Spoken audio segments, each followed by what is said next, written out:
Welcome, everyone. We are here to have a hopefully lively discussion about the topic, the war remembered, the war forgotten. And this project and this conversation that we're going to have today derives from the fact that there is a stark reality, and that is ever fewer numbers of men and women remain who had a direct experience of that conflict. And therefore, it seems more timely than ever for us to ask ourselves, what are the consequences of this? What will the legacy of the war be, and what has it been? What is going to remain of World War II once the greatest generation is no longer there to tell its story? So let me introduce our panel for tonight. To my right is Bob Maddox, Professor Emeritus in the Department of History here at Penn State University. He is the author and editor of numerous books on the history of World War II in the United States. For example, Weapons for Victory, the Hiroshima Decision 50 years later, From War to Cold War, The Education of Harry S. Truman, the United States and World War II, and most recently, Hiroshima in History, The Myths of Revisionism. To my left is Kathy Wanner, Associate Professor of Modern History at Penn State University. She's an anthropologist and an historian of modern Eastern Europe and the Soviet Union. She's the author of Burden of Dreams, History and Identity in Post-Soviet Ukraine, and Communities of the Converted, Ukrainians in Global Evangelism. And her work calls on her to rely a great deal on interviews, life narratives, life history narratives, and ethnographic methods. To my far right is Deborah Daggs. She is an enrichment teacher and a teacher at Mount Nittany Middle School and is presently working on her PhD in history in the Department of History here at Penn State University. And then finally, to my far left is Bill Leach. He is the director of the Pennsylvania Military Museum. He's been in that position, I believe, since 1990. He is himself a 5-year U.S. Army veteran who served in Vietnam. And he is also a graduate of Penn State University. So we're all in good company here. It's all in the family. I want to start off more informally, shall we say, and then I want to carry this out to all of you here to participate and to share your reflections on a general question. When you look at your past and you think about what you've experienced in your life, what were your first, most vivid memories about World War II or about learning about World War II? And I want you all to think about that too while we go around, because then I want to turn it to you and see what you can tell us about your most vivid memory, that first early memory that you have of it. My earliest memory of World War II first of all, was as a child in the 60s, was seeing those old 50s and 60s war films. And then, but the thing that probably hit me the hardest was in the 1970s, and that series that probably all of you remember, The World at War. Remember Laurence Olivier, that voice. He made everything sound so important and so wonderful. He was just brilliant. But it really affected me growing up. And I remember just being riveted to my television, watching The World at War, as they wove this narrative in a way that, I come to think of it, was amazingly innovative at the time, because it bridged together high politics. I mean, they're talking with Anthony Eden at times, Albert Speer, and then talking with soldiers, talking with men and women who were back on the home front, people who were children during the war, all across the world. And I remember very vividly thinking to myself, this is different than the war movies I've been watching through my youth. And I would say for me, arguably, it was that series and that sort of dissonance that led me to becoming an historian. led me to want to ask questions about the world. But I'm wondering about the rest of you and your experiences. Bob, what are your most first vivid memories? Well, that's easy. It's very direct. I'm the only one on the panel that was alive at the time. And December 7th is notable for a number of things, including being my birthday. And so I was with my extended family visiting my grandmother, and the adults gave me a quarter to go to the movies to get the Rugrat out. And a quarter at that time got you the movies and candy and everything else. Anyhow, when I left, everybody was talking and that kind of thing. When I came back, they were preparing to listen to a giant football game. When I come back, it was just dead silence, and people said, "We're at war." Now, I was too young to know all that this really meant, but I knew something terrible had happened because nobody was talking. Kathy? Well, this isn't my earliest memory, but it's certainly one of really a vivid one and a very, in retrospect, a pivotal moment in my life. I visited Babi Yar, which is a monument in Kiev, Ukraine, in the dead of winter when everything was snow-covered.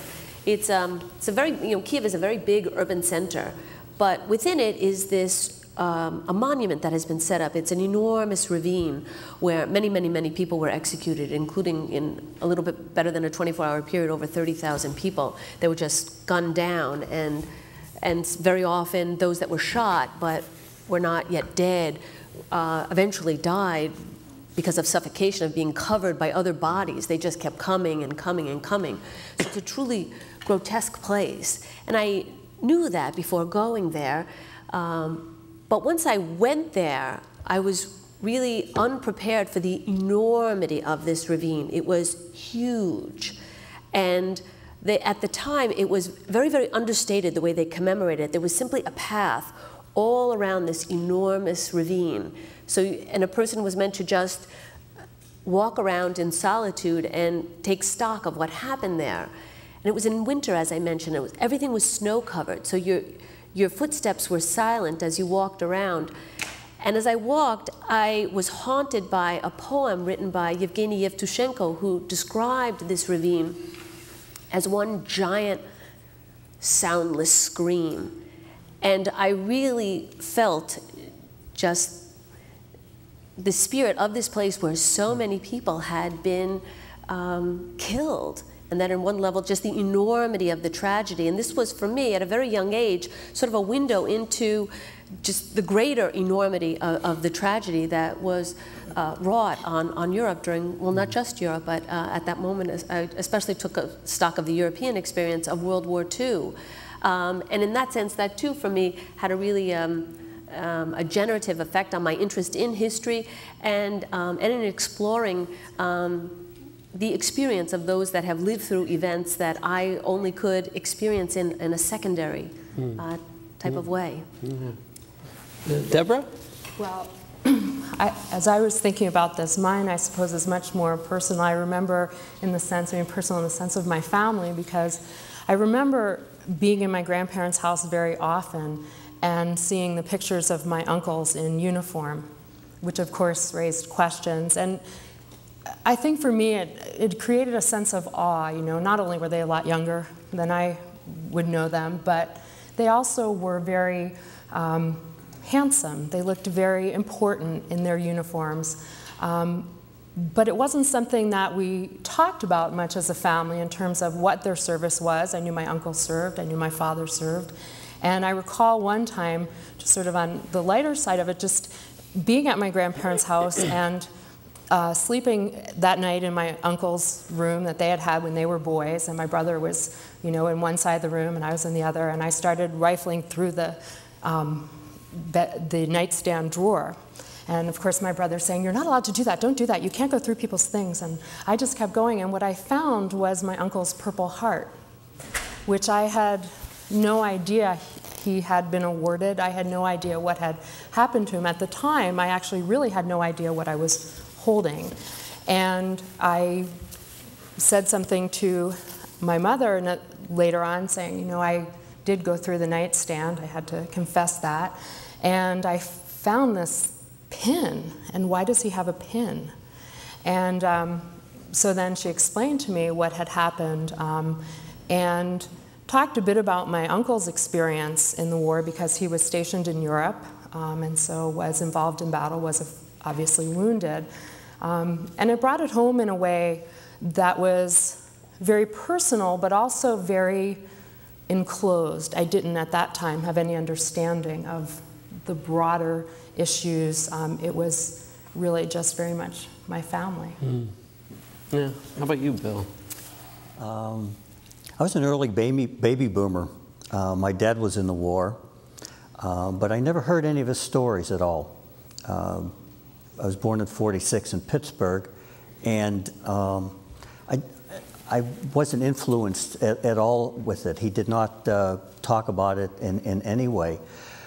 But I remember one evening, he took me over to Oakland to the Soldiers and Sailors Memorial Hall.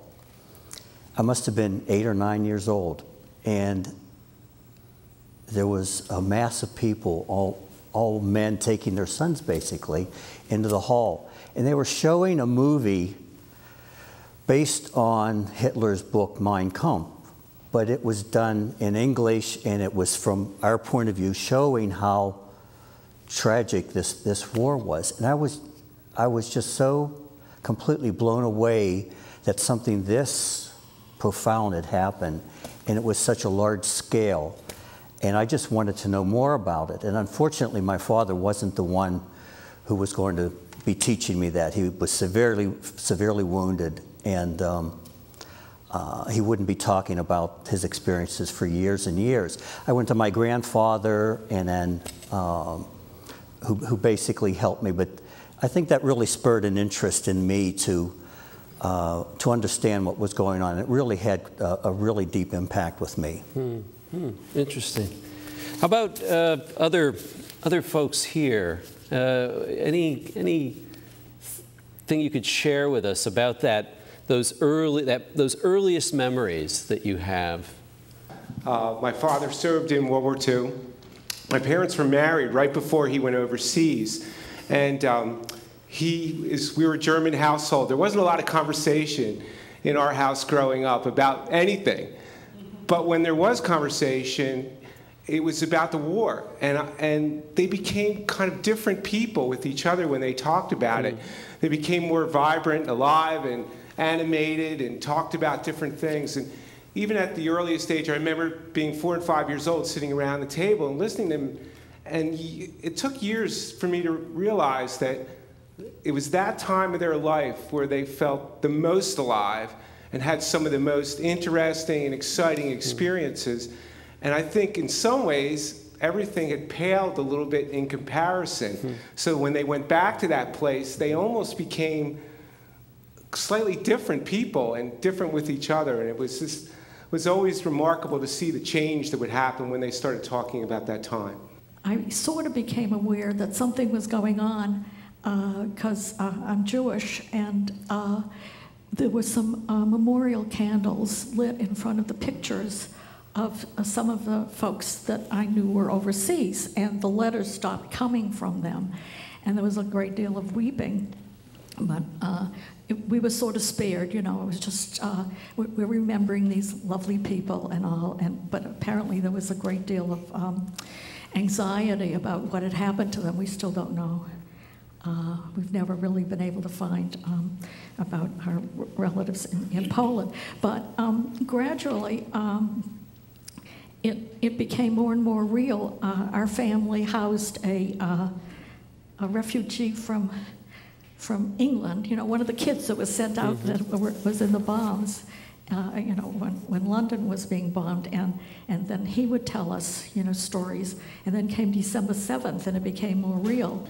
Yes, I have 3 experiences in a sense that I'd like to share with you. The first, obviously, was the one you mentioned on December the 7th. We were all watching the Giants in the football game, and all of a sudden this came on, and I was young enough, I didn't quite gather, but my father and my uncles were there, and they started, oh, this is terrible. And that was my first experience on December the 7th, watching the football game. The other part was, during the war periods, I was not quite old enough to go into the service, but as a Boy Scout, every Saturday, A big truck came by, and we went around town, and we collected all the papers, and papers were recycled. The other thing that we did, we all had victory gardens. And the victory garden was something that's now, today I'm a master gardener and I lecture on gardening, and it started with that victory garden. And in that victory garden, we had a little signpost with an empty can painted blue and red and had a big V on it. And everybody had one in their backyard. And then the final part that I'd like to share with you was at the end of the war. I was a young man in prep school. My uncle had been in North Africa, and he sent boxes of this stuff home. And one of the things captured material was this monstrous German flag, Nazi flag. It was as big as about 3/4 of that curtain up there. And we put this up in our room in prep school. And what we did is it acted like a bulletin board. But here we had this big Nazi flag in our room. Not only did we have the Nazi flag, but he also sent this officer's uniform home with the cap and the whole bit. It seemed like World War II, almost everyone was involved somehow, whether you were in uniform or not. And you were doing something. You were listening to the war bond advertisements, or seeing the broadsides, and going around collecting milkweed pods, or what. Almost everybody did something. So I think if you lived through it, it really had an impact on you.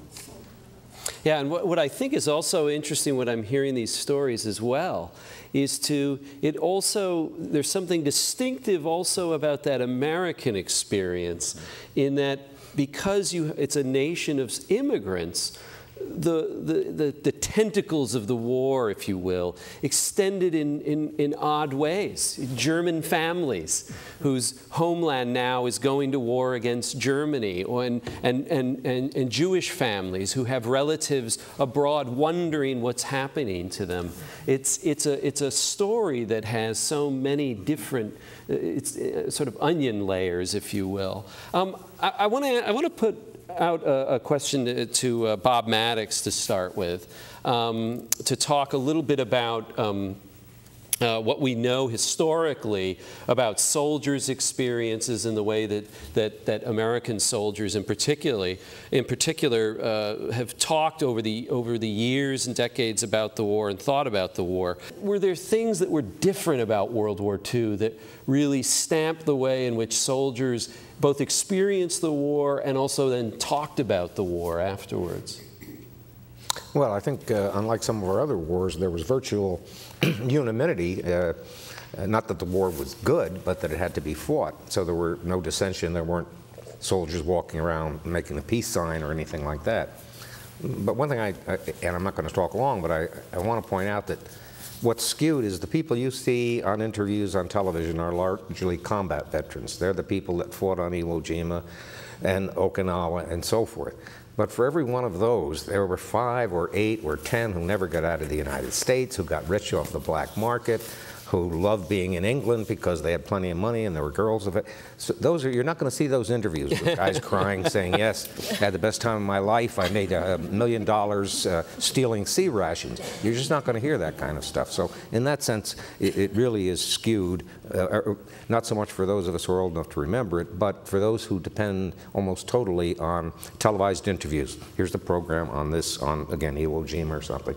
So you only see those, and of course they were heroes to be there in the first place, but those are the ones telling those stories. I only fought for my buddies. I didn't give a rap about, you talk about the flag or anything like that. I fought for my buddies. I didn't want to let them down and this kind of thing. That's common, I think, to all conflicts. At some level, it seems that it's one of those universals that cuts across not only wars but countries too. I mean, you do Soviet history. The Soviet Union lost so many millions of people in that conflict, and yet the stories that Soviet veterans tell is pretty much similar, isn't it, in many ways? In many respects. And I was also, about some of the comments that members of the audience made, struck me people who were in non-combat positions. Very often, as one woman put it to me, she felt as if over time, the noose kept tightening. And I thought of this as particular, as you were speaking of your own experiences, the war experience and the losses and the suffering of the war, just it keeps getting closer and closer,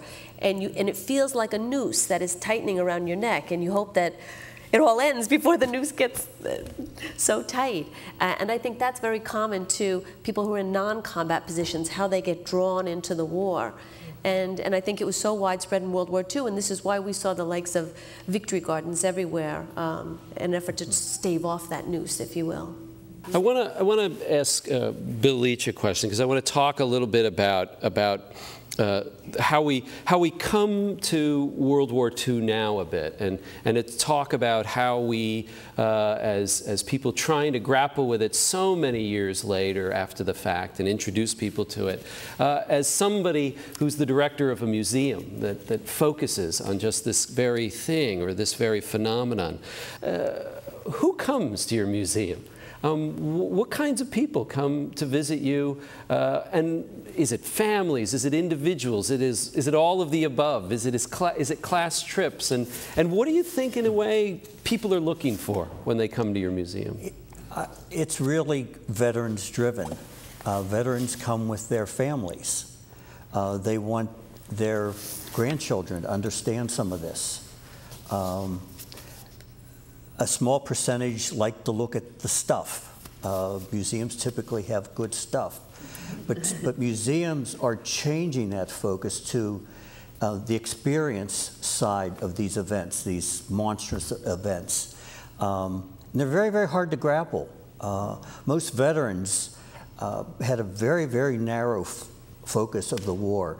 Their war was maybe 100 yards this way and 100 yards that way. They had no idea of armies or divisions or what the Battle of the Bulge. They were just caught, and they were in a bad spot. So a lot of them are looking for some things, but to the greatest degree, they're bringing their families to try to understand their experiences, because it's very difficult for a lot of them to talk about it. After the story I shared, I of course wanted to talk to my uncle, because I thought this was so interesting. And I was told by my mother, his youngest sibling, and my grandmother not to bring it up. And I didn't understand at the time why I wasn't supposed to do that. And we've actually never had a conversation. My uncle's in his early 80s now. One of the things I found out probably only maybe 5 years ago was that my uncle was involved in the liberation of one of the concentration camps, which is one of the reasons he didn't want to talk about it. And and that came up, and of course I wasn't supposed to ask him anything about that either. But I was surprised to learn recently that he agreed to be interviewed by the Shoah Project of Steven Spielberg and to share his experience there. So I guess that's a way I'll be able to hear what he had to say. But it was, in that sense, what I experienced personally, having had, I wasn't alive during that time, but having had that as part of family history, was very different than what it seemed like publicly, that people were just very proud and talked about it. The veterans in my family didn't talk about it. It's one of the interesting things I find historically is this phenomenon where wars, the best storytellers in the world seem to be soldiers. They all got stories. Many of them, as Bob was sort of hinting at, are not necessarily true, and maybe most of them aren't true. But a lot of great storytelling comes out of wars. And yet, at the same time, we hear this other thing, which is that I never heard anything. We didn't talk about it. It was the 800-pound gorilla in the room. Right. And I'm wondering if that's true, and I want to turn it to you folks and ask you if in your own families, grandparents or parents, if this was a phenomenon that you experienced, did people talk willingly about war experiences, particularly people who might have served in the military, or was it something different? Well, my dad dad was not a soldier. He was in a protected industry, and he was just a little bit too old to get drafted. And I remember all my friends had pictures of dads in uniforms, and I didn't. And I was very embarrassed, and it turned out the reason he was not in uniform was that he was in protected industry. He was an engineer, and he would never mention it. And I remember being horribly embarrassed. I thought he had done something pretty awful that he would not be allowed to serve, and it turned out his work was classified. And he made magnetos for airplanes. And about 30 years later, after I accused him of being pretty much a deadbeat, when I moved to Pennsylvania, he said, "Oh, I remember in the war I had to take a night train to Pittsburgh from Binghamton. And I had to wait on the siding in Bradford to get another train, and all this stuff came out." My father fought with the 4th Marine Division on Saipan. He spent 2 weeks on the front lines. And the point I wanted to add in here was the fact that he never lost the horror. He died in 1986, and it never left him. One of the few stories he told us was being on a night patrol and being within arm's reach of a live Japanese soldier that walked past him with a flashlight. And I've always been struck by the fact that Mr. Leach's generation, they go on and on and on about post-traumatic stress, but I think the World War II veterans had it as bad or worse. I've been very surprised to find in some of my experiences at the museum that a lot of veterans, and I think this is based on their own personality types, a lot of veterans hold those stories very personal, and you have to be very careful about drawing them out. But there is a whole group of veterans that don't remember or refuse to remember or whatever the really tough, gory stuff. But they have so many stories, lighthearted stories, comical stories, that I don't know whether it's covering that, the pain that went with it. One of the aspects of trauma, one of the things that defines trauma is that it eludes articulation. You can't explain what happened to you. It's so profoundly visceral. It's something that you felt, and it's something that defies words.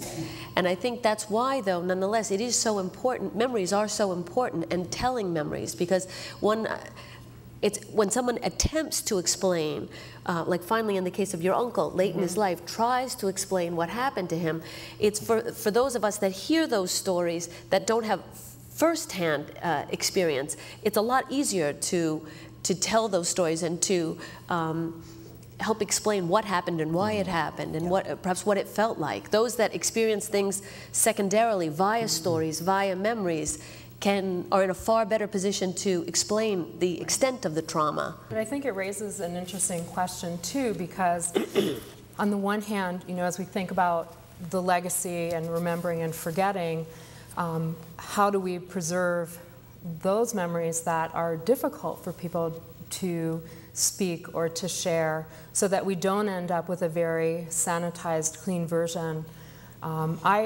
I know, for even having read materials, I hate to say this, but it wasn't until I actually saw Saving Private Ryan that the violence of the war really hit home. I mean, in a way, and especially because they were boys. I mean, going into war, and maybe that's partly, as a parent, teacher, and so on, you see them differently. But on the one hand, as a teacher also, I want to see students have this material. It's difficult for some people to speak, but we also have to think, how do we put this together for students to receive it? Yeah, we have. My grandfather was a World War II veteran, and he spoke more about the lighthearted stuff, or he showed us pictures of when he was in Burma, or talked about the toucans. So, but the way I first found out about the war, I was 10 years old. I started playing the flute, and I played Silent Night for him, and he just started really being broken up. And my grandfather was a really tough man, and he just didn't do that. So I thought, I just said to my dad, "What's up?" And he said later, my grandfather told us through trying to hold back his tears, that it was Christmas time, and he was on a train going through his hometown in Aliquippa, and he wasn't let off the train, and he could hear Silent Night. Yeah, I I am a German historian, among other things, and I also have German family background. My mother's side of the family is German, and I visited relatives of mine that I had, well, most whom I'd never seen before, years ago, and was an opportunity to sit down with them. Many of them were very old at the time, and one gentleman in the family, who was a distant cousin, was somebody who had fought in World War I and World War II, all of course on the German side. And I thought, this is one of those unique opportunities that you get, particularly as a young, brash graduate student in history. It's my family. I can ask anything I darn well please, and started asking questions about the war. And sort of wanted to see where things would go. And what was intriguing about it was the stories all were revolved around the occupation. They lived in an area where there were American and British troops who would come in, and they all kept telling me, oh, let me tell you about the war, and how scared we were of the Americans this and the British that, and all of these things. And I kept saying, you know, well, what else about the war? And it was interesting and this gets, I think it's something that Kathy was hinting at as well, is I'm struck by how selective memory gets, and this gets at it as well. There are ways you go that are very easy to talk about, or they become the things that you focus on. And we know this historically in the case of Germany. Germans weren't entirely quiet about the war experience, but they focused on certain aspects of it. So for instance, in Germany after the war, well into the 1950s, the whole prisoner of war phenomenon was a very big one in Germany. Everybody talked about it, partly because there were German POWs in Russian camps well into the mid-1950s. So, but there is this sort of selective way in which people either remember things or at least are willing to sort of talk about things that I think is interesting. But I was a teenager when Pearl Harbor happened. But when I'm surprised, I'm not hearing anything about the leaders of that time. President Roosevelt with his Far Side chats, and you have to remember, this was all by radio. No TV at that time. And the same way with communication. When we wrote a letter, we waited a couple of weeks to get an answer because it came by boat. They didn't fly it over. I just had a son that served in Iraq, and I had email, so I was able to email him at night, and by morning I knew he was all right. I think right now we're finding out a lot of information, experiences through letters. People on reflection, veterans, aren't necessarily talking actively about their experiences. But in a lot of cases, at the moment, they were writing some of these experiences down, maybe not the worst ones, and sending those home. And we're getting a lot of information for our new exhibits is coming from letters. And we find them very, very valuable. And I think Ken Burns' first series on the Civil War really brought up how important that is. So much of that storytelling is told through letters because they're written right at the time. Time does change history, but a letter is pretty solid, I think, with the observations or information that it's trying to convey, and they've become quite valuable. Another thing we Americans should remember is that we were the only major nation that was unscathed. Other countries were devastated. Well, I mean, I know the Japanese flew some bats over the forests and that kind of thing, but we were unscathed. In fact, we were more prosperous than we'd ever been before. So you may have had ration, but you had a car too. And you may not have been able to get this, but you were able to get that. The entertainment industry boomed. So for those who weren't directly affected by losses and so forth, this was boom time. I had relatives who didn't work during the Depression, to the best of my knowledge. World War II came along, and wages were sky high for menial labor and that kind of thing. Whereas other societies, they talk about occupations, bombing, all sorts of things. We have no such experience in our past. Yeah. The one thing that I see I think should be stressed is the sacrifice, not only at the home front, like we've talked about rationing, but the sacrifice that these young men and women in some cases had to go through. I think the younger generations, even now, need to be taught that as early as high school, because people their ages, at their age group during the war, and a lot of times knew they weren't coming back. I think Dr. Maddox will know what I'm talking about when I talk about Torpedo Squadron 8. They were men who knew they weren't coming back, and they sacrificed. The United States was unique for a major nation in that we were sending our boys thousands of miles away to fight. We weren't directly threatened. So the Soviets, they knew what it was, what German occupation was all about. The Brits went through the bombing and all the rest of it. We didn't go through anything. And in one way, this made it more difficult to tell an American soldier, we're sending you X thousands of miles away for you to fight. His country wasn't, and nobody's about to invade his country or anything like that. So we had a particular problem, I think, in maintaining morale and so forth, and that is why, and I'll not go to all this business we've heard about the victory gardens and all the rest. This was a deliberate thing on the part of the government to get everybody involved. Some of it was fraudulent. By that I mean I roved the highways amassing ever larger balls of tinfoil because I thought they'd be converted into bullets or whatever else. I found out later that a lot of the stuff you bring it in the front door, they throw it out the back or sell it to scrap dealers. But they made you feel like you were, I was doing these bullets for the Japs or things like that. And as I say, it was a way of getting every single person who never heard a shot fired in anger to feel that he or she was participating. I think one reason that begins to affect why younger generations today seem less willing to sacrifice goes back to what one of the other members of the audience mentioned, the way in which we get information about the war.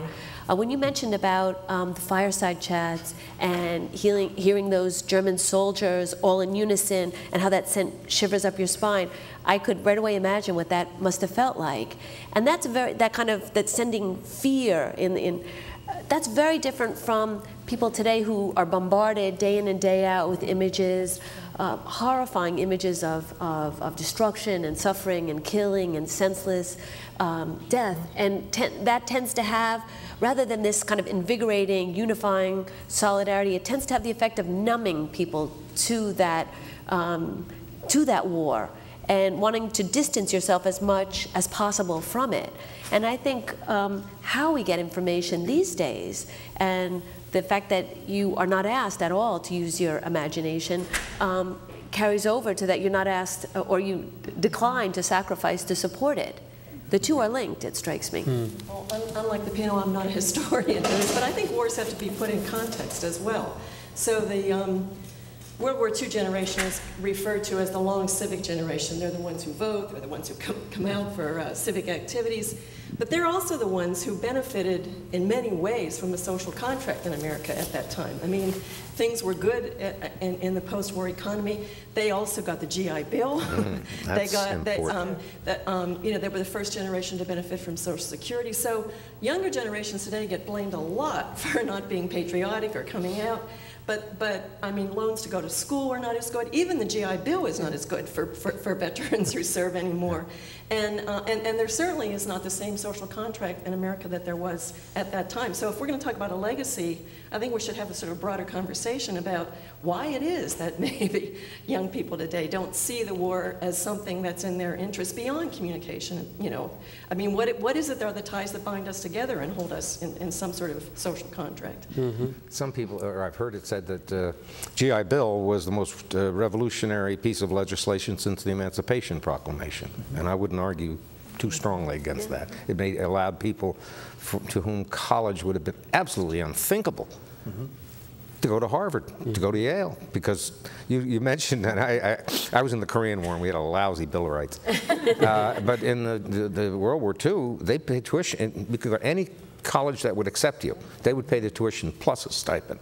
It does raise an interesting issue. One thing we all share up here is we are all in the business of pedagogy. We're all teachers of various kinds here.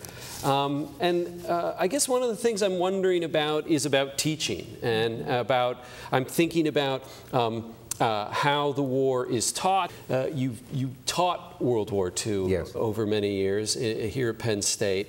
I'm wondering about in what sense you have that not just you and the course changed, but the students changed, the questions changed, the ways in which you had to think about how you were going to talk about the war in a pedagogical environment, how that changed over the years. What kinds of trends did you see?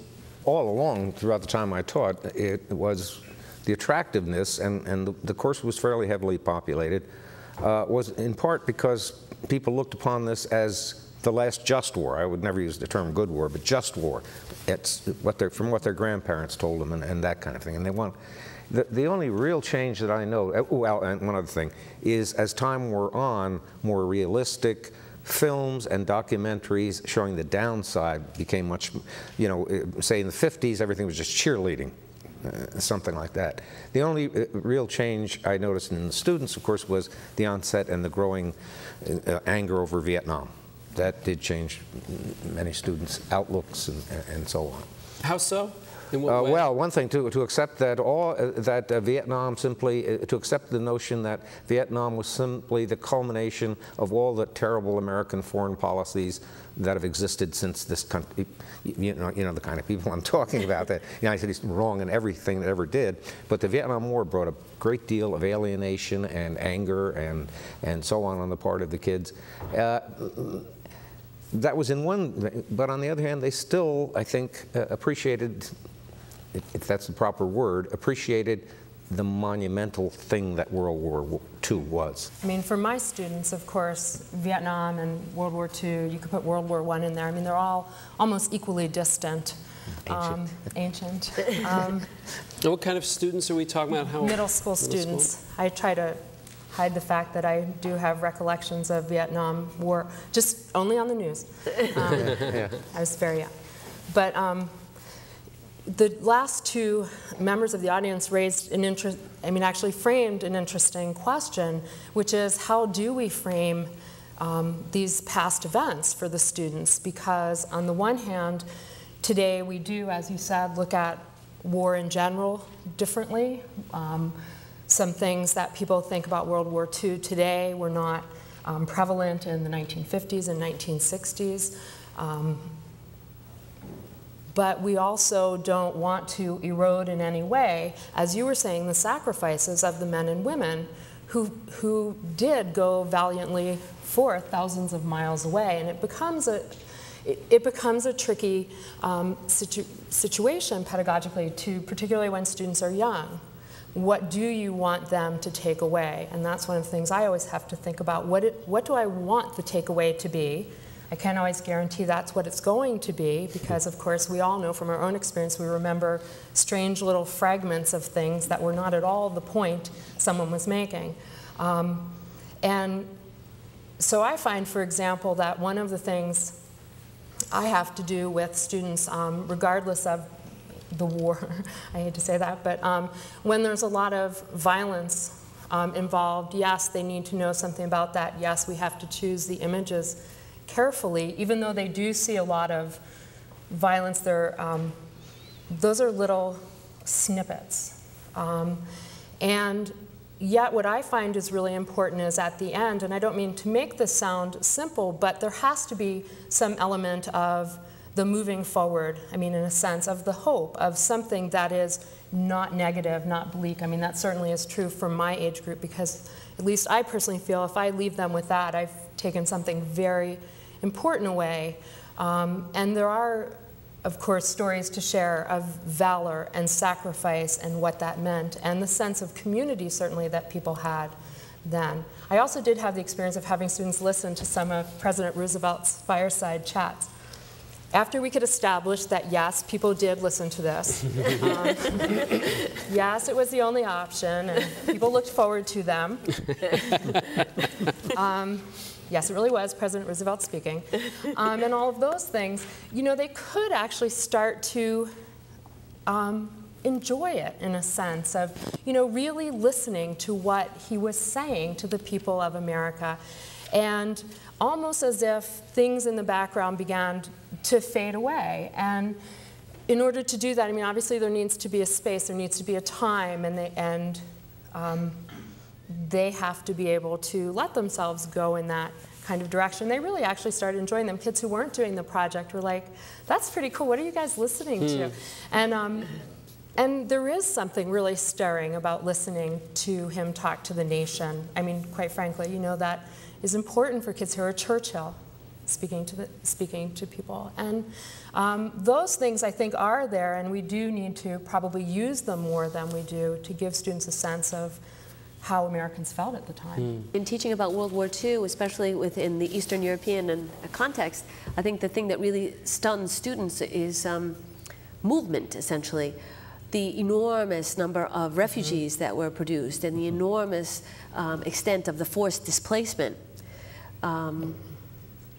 That, you know, understanding sort of how entire populations shifted, that is really something that they have to marshal all powers of imagination to begin to conceive of.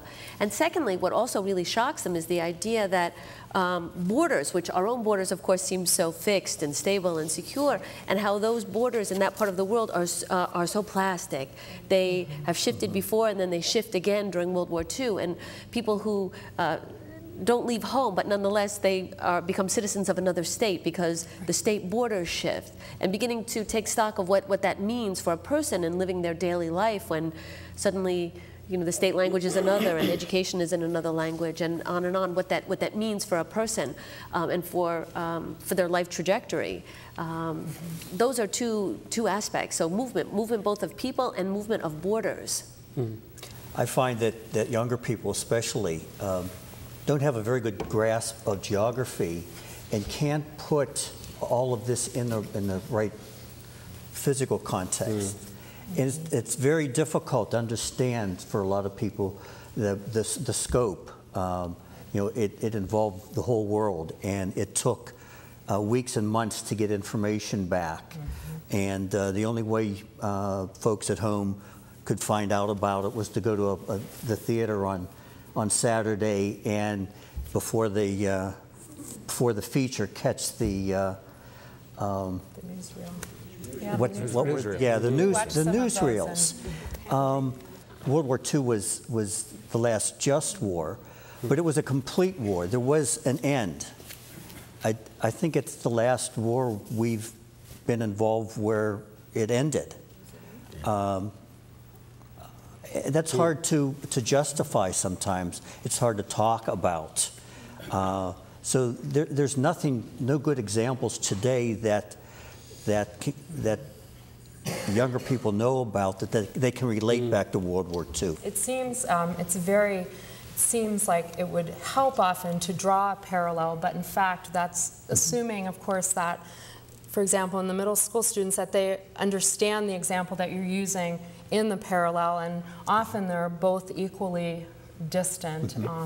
And I agree, I mean, the scale, understanding the scale is extraordinarily hard. I was working with a group of students who were reading a book that was a memoir, and one of the students talked about being so taken by the image of one of the storytellers who lived this, talking about standing in a field that was just rocks and having no idea where he was or where he ought to go. He didn't know what country he was in. He had no sense of direction as to where he had come from. And it was interesting. And so those are also moments which you can't predict, but in which there's an opportunity to get at, obviously, those ideas of the boundaries, and not just that they changed, but in fact, entire landscapes were obliterated, and people literally were lost. Bob, did you? Yeah, we should also keep in mind that World War II was sanitized to a great extent to the American people. The first pictures of bodies, American bodies, were not shown until 1943. Contrast that with the Vietnam War. And you see pictures over your dinner that night of Marines using Ronson lighters to light up thatched huts. People didn't want to think that's what American fighting men did to others. Or those pictures, remember the picture of the nude Vietnamese girl horribly burned running down the street, or the chief of police of Saigon blowing this guy away right with it. You didn't see that kind of thing about World War II when you went to the newsreels. They would show triumphant troops marching here and planes flying over and that kind of thing. Yeah. Well, I want to address the educational piece simply because being in middle school in the late 60s, and I don't know if this happened all over the United States, but I know in our school there was a big emphasis on teaching us and not sanitizing the Holocaust, and so we were inundated with the newsreels from the day and the horrible body. I mean, I can still see the images, and I also was in school with a lot of Jewish children. Well, they were my age, but their parents had gone through the Holocaust themselves, and they definitely didn't talk about it. I mean, in those homes, the parents were very, very. They just didn't communicate about it at all. But I just want to say, I think it was important for me to be educated on that, even though it was very difficult to watch and it was very disturbing. I still think that it gave me a sense of why we were there, and I don't know if that's happening anymore. Yeah, is that happening? What's it? It is, and in different amounts in different school districts, of course, because school districts can decide within certain parameters what they will and will not teach. It is, as she suggested, very hard to teach that because there isn't a way to be truthful to the material and use a soft approach. So that's one of the difficulties I think that people find in teaching about the Holocaust. I guess I would say one of the ways in which we can teach about, however, is in some of the books that were written, because there are so many, and a number of them now, of course, are considered classics in literature and worth teaching, of course, like Elie Wiesel's Night. So it gives a way, certainly, into the conversation and allows children to talk about it through someone else's experience. I do think we have to be careful about the images that we put forward.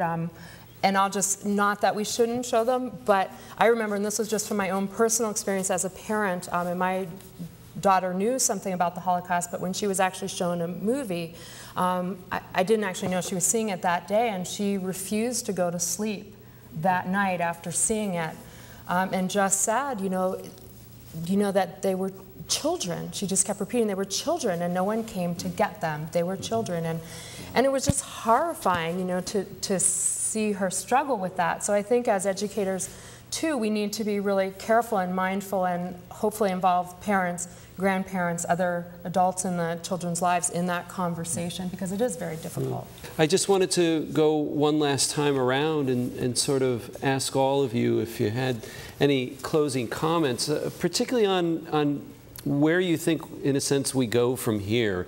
I'm wondering, what do you think in the end we're doing right as teachers, as museum directors, as authors? What maybe are we doing wrong? Where do we go from here? What do you think? I think we should continue to take advantage of those that wish to talk about or relate those experiences, and use those to guide us. I wouldn't want to be pressuring people, especially family members. But there are some people that are willing to talk about and write down and communicate these things. And I think it's much more valuable for us to try to understand what went on, like in World War II, through someone else's eyes who was there, rather than just reading about the gross events, D-Day, Battle of the Bulge, and so forth. The thing that kind of sticks in my mind is what we tend to talk about when we talk about World War II is Europe and then Americans in combat. So we talk about Iwo Jima, and so we tend not to talk about Asia so much, and where at least 20 million Chinese died at the hands of the Japanese. And the things that the Japanese did to people, for example, I understand the bridge over the River Kwai, the way it shows, it was like a Sunday school picnic compared to the way these people were actually treated. So I think we're leaving a huge portion of humanity unrepresented, represented. And in my own field about using the bombs against Hiroshima, Japanese are seen as sort of victims, and the Chinese are not, who's there to represent the 20 million Chinese? Who's going to stand up for us and tell our story and what was these awful things that were done? Mm-hmm. Certainly museums and history, textbooks and the like, these are all can be valuable teachers, but really what very often sparks a person's interest and really is sort of the driving motivation and the passionate force behind learning very often is this kind of personalized encounter. And war is about, as we've said, about killing people, and it's horrific, and because of that it's hard to speak about. But very often it's when you hear somebody speak about their memories, even if, you know, even if what they might seem like innocuous and unimportant, but nonetheless hearing somebody speak about their memories, so you automatically feel some kind of empathy with the speaker, and that's an entree into that particular event, that particular moment in time. And that's really what then I think opens a person up to look at a museum differently, come to a history class different, you know, with far more open and far more eager mind. And so in that sense, I think memories not only preserve a certain aspect of the experience, but then are really very much the spark that makes that, that event even knowable. I think I would go so far as to say that, even knowable to others. And I also would add, though, that I guess within the schools, quite obviously, although sometimes it seems to get lost in conversation, the education that the children get can in some ways only be as good as the teachers provide, and that depends on in large measure on their own education and background. And so if I had a plea, I guess it would in part be that we work toward that end, that teachers, because certainly we have many teachers now who haven't experienced any of haven't perhaps had family members who were involved in World War II, and so on, that, you know, we really look at what we are doing to educate our teachers. I hate the word training. I know that that's used, and sometimes that's the case, but really to educate our teachers deeply and reflectively so that they are able to gather what materials do exist and help our children understand and in time put together many of the pieces that you've all mentioned, which I think all of us can only do over time because it is just such a large story. Well, on that note, I want to thank all of you for coming tonight. I want to thank you for your really interesting comments, and I want you to join me in thanking our panelists for a very interesting talk. Thank you. A copy of the program you've just seen can be purchased through Penn State Media Sales at mediasales.psu.edu or by calling 800-770-2111.